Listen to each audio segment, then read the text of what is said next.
Hello everyone, this is Kanishka. Welcome back to the channel. आज की class में हम पढ़ने वाले हैं difference absolute convergence and conditional convergence के बीच में। तो क्या है absolute convergence and conditional convergence, जो कि दिया था सॉलो ने, अब हम आज के वीडियो में देखने वाले हैं। तो सबसे पहले हम डिफरेंस से पहले देखते हैं कन्वर्जेंस का मतलब क्या होता है। तो कन्वर्जेंस का मतलब है मूविंग टुवर्ड्स समथिंग। हम यहाँ पे इकोनॉमिक्स पढ़ रहे हैं, तो मूविंग टुवर्ड्स इक्विलिब्रियम। हम जो भी कंट्री है, जो भी इंडिविजुअल है, वो मूव हो रहा है इक्विलिब्रियम के टुवर्ड्स। तो ये होता है कन्वर्जेंस का मतलब कि हम इक्विलिब्रियम की तरफ जा रहे हैं। अब कन्वर्जेंस दो टाइप के हो सकते हैं, sigma convergence and beta convergence. Sigma convergence का मतलब क्या होता है?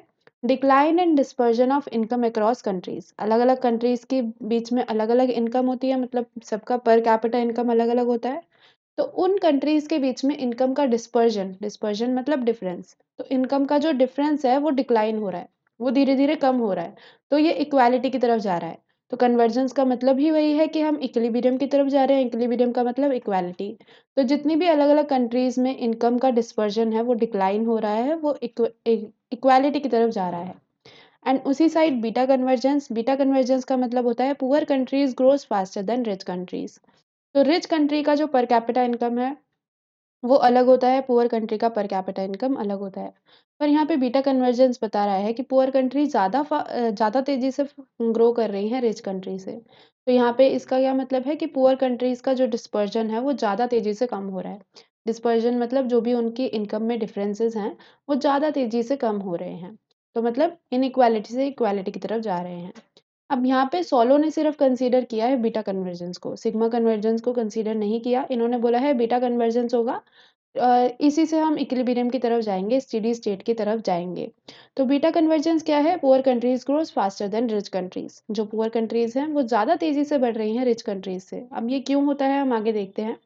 पहले बीटा कन्वर्जेंस दो टाइप्स के होते हैं, absolute beta convergence and conditional beta convergence, जो कि हम आज के वीडियो में देखने वाले हैं। टाइटल ही हमारा यही है कि absolute convergence and conditional convergence के बीच में डिफरेंस।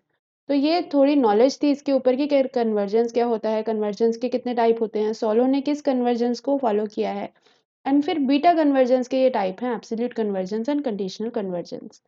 ये दोनों, इन दोनों का मतलब सेम है कि poor countries grows faster than rich countries. तो जो पुअर कंट्रीज हैं वो फास्टर रिच कर रही हैं, मतलब फास्टर ग्रो कर रही हैं रिच कंट्रीज से। क्यों कर रही हैं? अब ये इसका रीज़न क्या होता है? क्योंकि पुअर कंट्रीज रेप्लिकेट कर लेती हैं। रेप्लिकेट मतलब जो भी प्रोडक्शन मेथड होते हैं, टेक्नोलॉजी होती है, कंजप्शन पैटर्न होता है रिच कंट्री का, डेवलप्ड कंट्री का, तो वो जो डेवलपिंग कंट्री है, पुअर कंट्री मतलब डेवलपिंग कंट्री, तो डेवलपिंग कंट्री उसको रेप्लिकेट कर लेते हैं रिच कंट्री से। अब रिच कंट्री में ये सब कुछ बना बनाया है, जो प्रोडक्शन मेथड यूज़ हो रहे हैं, टेक्नोलॉजी यूज़ हो रही है, कंजप्शन पैटर्न उनका क्या यूज़ हो रहा है, तो वो रिच कंट्री से बिल्कुल same same as it is copy कर लेंगे या रेप्लिकेट कर लेंगे पुअर कंट्रीज। इसलिए ये बोला गया है बीटा कन्वर्जेंस में, सोलो ये बोलते हैं कि पुअर कंट्री ज़्यादा फास्टर ग्रो करती हैं रिच कंट्री से, क्योंकि वो रेप्लिकेट कर लेती हैं।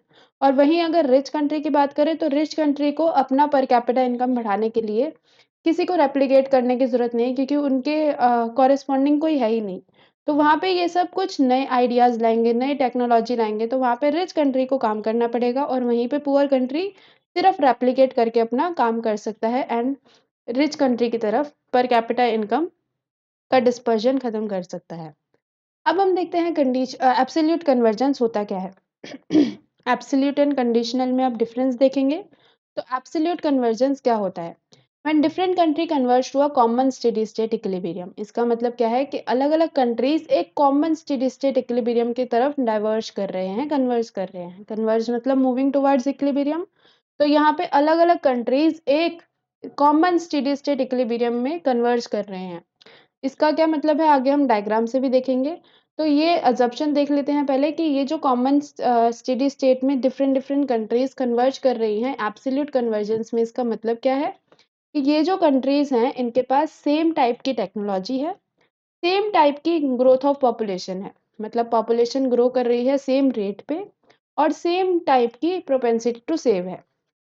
मतलब consumption pattern, saving pattern, population rate, technology सब कुछ सेम है इन कंट्रीज़ का, तभी ये कॉमन स्टेट इक्विलिब्रियम में जाएँगे। तो ये यहाँ पे असम्पशन है, बस इनका क्या डिफ़रेंस है? इनमें डिफ़रेंस है कैपिटल लेबर रेशियो का। जो capital labour ratio initial capital labour ratio है वो डिफ़रेंट है क्योंकि वहाँ पे फैक्टर्स की कमी हो सकती है, अलग-अलग कंट्रीज़ में। तो हमने क्या पढ़ा एब्सोल्यूट कन्वर्जेंस में कि सेम टाइप की टेक्नोलॉजी होगी, टेक्नोलॉजी को हम ए से डिनोट करते हैं, तो ए सेम हो गया। पॉपुलेशन ग्रोथ रेट सेम हो गया मतलब लेबर हमारी सेम हो गई एंड एमपीएस जो मार्जिनल प्रोपेंसिटी टू सेव है सेविंग फंक्शन है वो भी सेम हो गया बट क्या डिफरेंट है के upon L ratio capital labour ratio different है। देखते हैं आगे इसके डायग्राम भी देखेंगे अभी। तो एब्सोल्यूट कन्वर्जेंस जिसको अनकंडीशनल कन्वर्जेंस भी बोला जाता है, इसका क्या मतलब बना? इसका मतलब बना कि सभी इकोनॉमीज ऑल इकोनॉमीज मतलब जितनी भी डिफरेंट डिफरेंट टाइप की कंट्रीज में अलग अलग इकोनॉमीज है tend to converge at same steady state. वो same steady state K upon L ratio पे कन्वर्ज कर रहे हैं जहाँ पे इनका फिर common K upon L ratio, common Y upon L ratio and common per capita and growth rate सब कुछ कॉमन आ जाएगा। तो सभी डिफरेंट डिफरेंट कंट्रीज एक कॉमन स्टेडी स्टेट की तरफ जा रहे हैं। डायग्राम से देखते हैं तो यहाँ पे जितनी भी कंट्रीज हैं उनका same level of per capita income आ जाएगा लॉन्ग रन में। लॉन्ग रन के केस में ये एब्सोल्यूट कन्वर्जेंस का कहना है कि अगर पुअर कंट्री कन्वर्ज करती है एंड रिच कंट्री कन्वर्ज करती है सेम इक्विलिब्रियम पे तो लॉन्ग रन में सभी की पर कैपिटा इनकम इक्वल हो जाएगी, सेम लेवल पे आ जाएगी।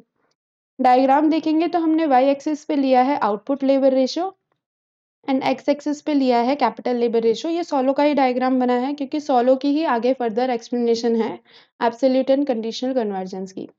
अब यहाँ पे ये हमारा प्रोडक्शन फंक्शन जा रहा है। अब ये कैसे डिराइव हुआ हमने पिछले वीडियो में बताया था, आप वो देख सकते हैं।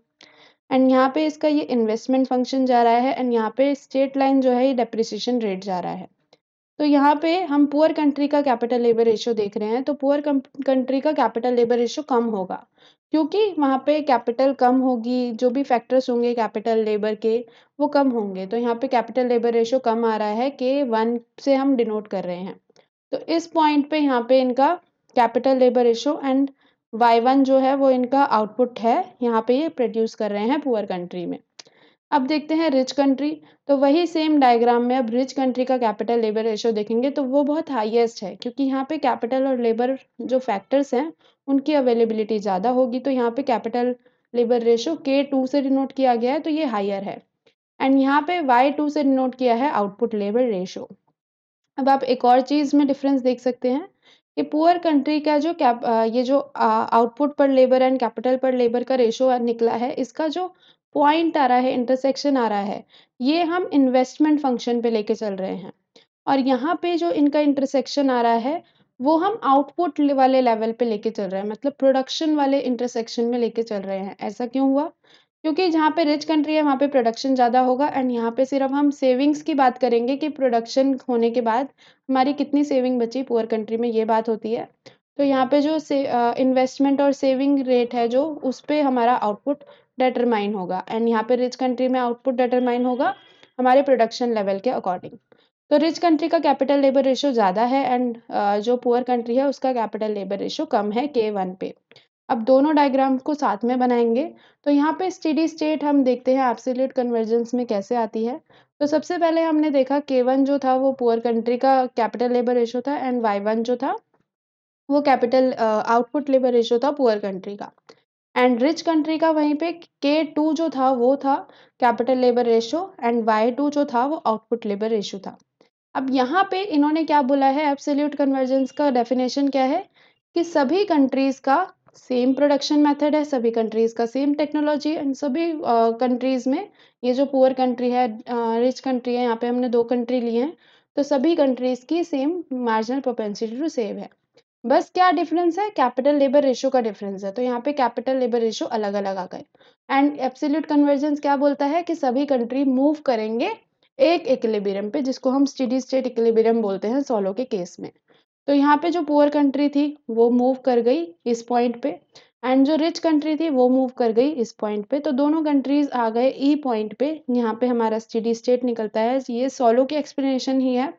तो सोलो का स्टेडी स्टेट कहाँ निकलता है? जब इन्वेस्टमेंट हमारी डेप्रिसिएशन रेट के इक्वल होती है वहीं पे निकलता है सोलो का स्टेडी स्टेट इक्विलिब्रियम।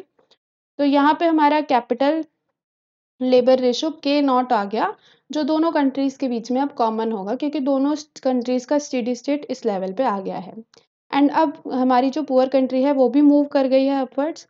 तो इसका भी अब हम जो आउटपुट लेबर रेशो देखेंगे, वो हम डिराइव करेंगे हमारे प्रोडक्शन फंक्शन से। तो प्रोडक्शन फंक्शन वाले पॉइंट से इंटरसेक्ट होके अब हमारा आउटपुट लेबर रेशो निकला है, जो कि है Y2।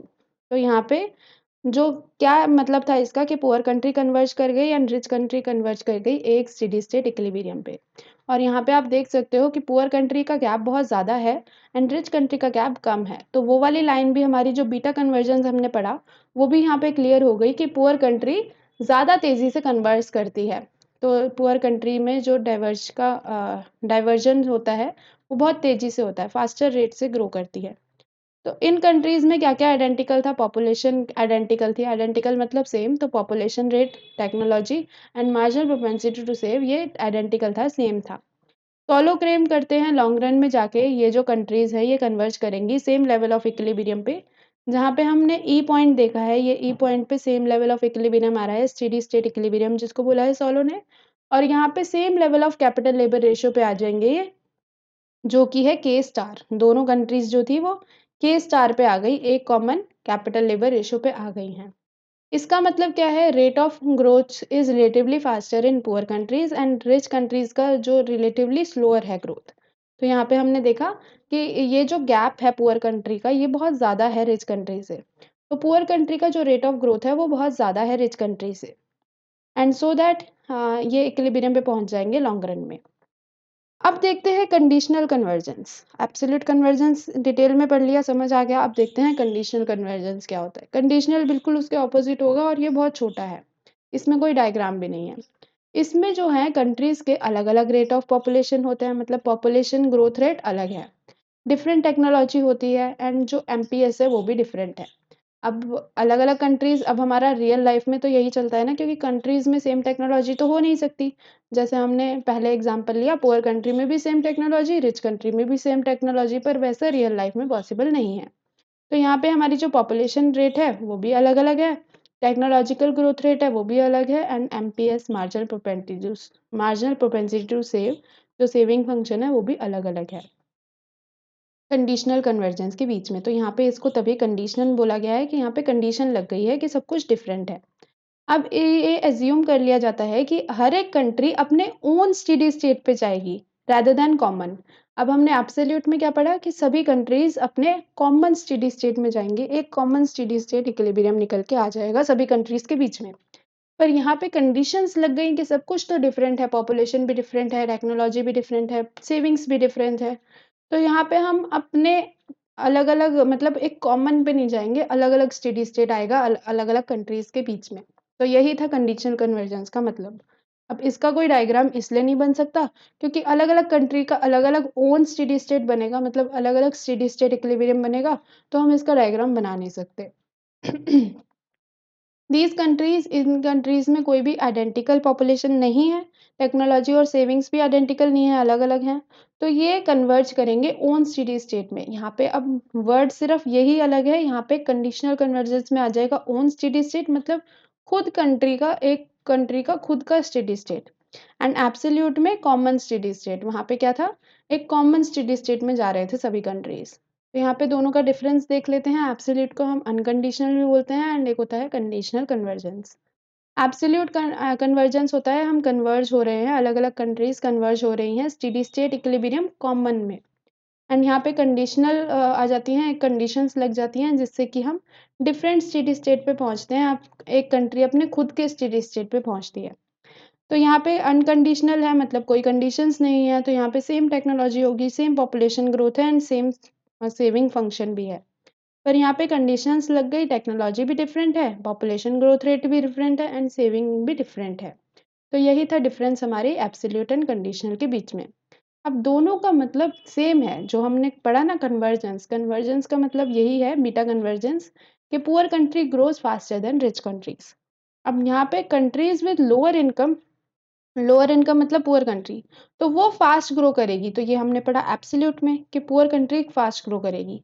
एंड उसी के उल्टा अगर मैं देखूँ, कंट्री विथ हायर इनकम, जो हायर इनकम वाली कंट्री हैं, वो लो रेट से ग्रो करेंगी, क्योंकि सबका different production function, different marginal propensity save and different technology है। तो ये आ गई कंडीशनल कन्वर्जेंस में। तो इन तीनों का मतलब सेम ही है। जो पुअर कंट्री है वो ग्रो कर रही है फास्टर रेट से, रिच कंट्री स्लोअर रेट से। पुअर कंट्री फास्टर रेट से, उसको हम बोल देते हैं absolute, and rich country slower rate से, उसको हम बोल देते हैं कंडीशनल कन्वर्जेंस। तो आई होप आपको बहुत अच्छे से क्लियर हुए हों दोनों कन्वर्जेंस के केस। आई होप अब आपका पेपर में ये वाला क्वेश्चन भी क्लियर रहे। Thank you so much for watching. अब मिलते हैं हम नेक्स्ट वीडियो में।